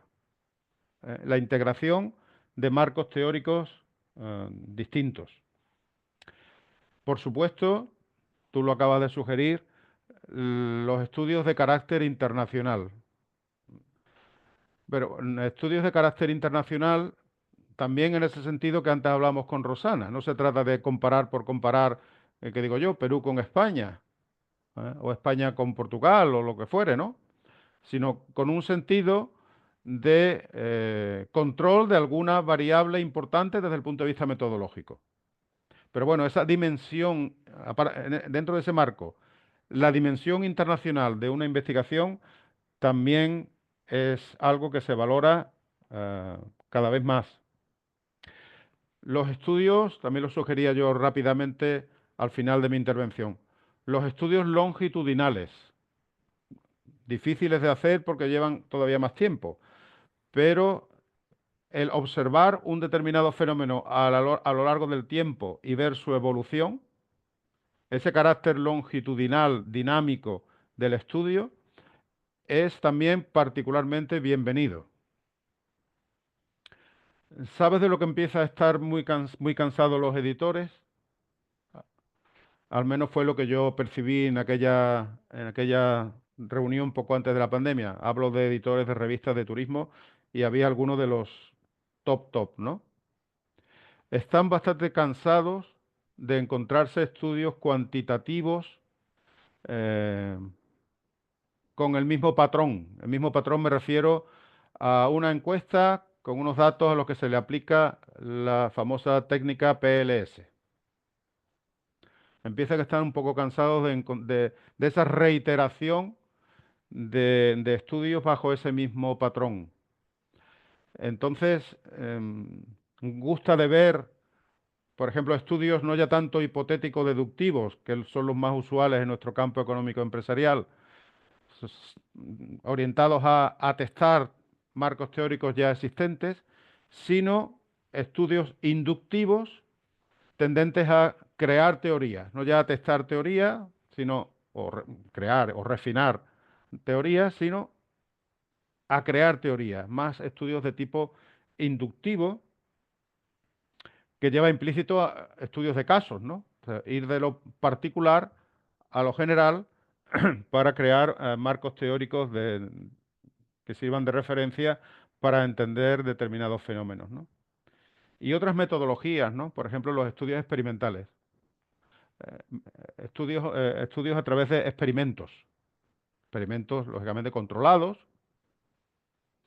pero que nos permitan, por ejemplo, entender mejor el comportamiento de los consumidores. Eso entronca muy bien con todo lo que es, en fin, yo no soy un especialista en esos temas, ni mucho menos, pero entronca muy bien con todo lo que son las aportaciones de las neurociencias, por ejemplo, ¿no? Para tratar de entender cómo se comportan las personas y cómo reaccionan ante determinados estímulos, ¿no? Estímulos de venta, por ejemplo, ¿no?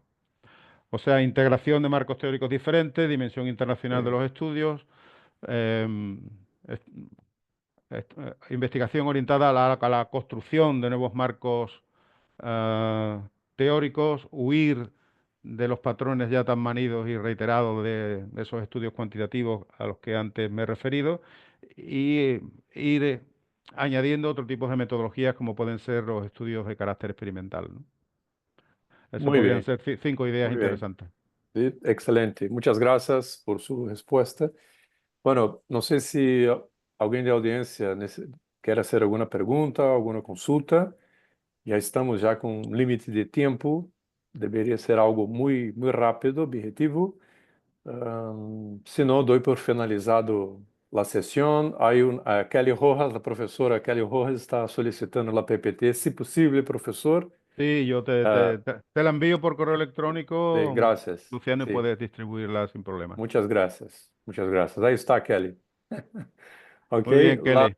la sesión también está siendo grabada, después voy a compartir con ustedes, ok, por correo. Nada, muchísimas gracias, Si yo la puedo recibir también, Luciano, por supuesto que lo sí, agradecía. claro, claro que sí, claro que sí. Bueno, espero que sea la primera de muchos, ¿no? Tenemos muchas cosas a conversar, a profundizar esses temas, ¿no? E nada, muito bem-vindo a nosso grupo de investigação, ao trabalho que estamos fazendo. Uma vez mais, agradecer à PUC, ao Departamento de Pós-Grado, Departamento Acadêmico de Pós-Grado de Negócios de Centrum PUC.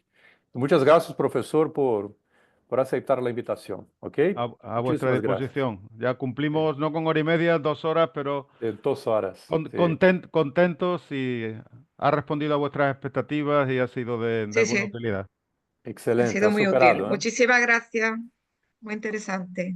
Muchas Muchísimas gracias. gracias. A Gracias. vosotros. Muchas gracias a todos, ¿no? Gracias, hasta Adiós. Estamos en luego. contacto. Un Hasta pronto. gusto. Hasta Hasta luego. pronto. Chao, Hasta pronto. gracias. Muchísimas gracias. Buen Gracias, hasta día. luego.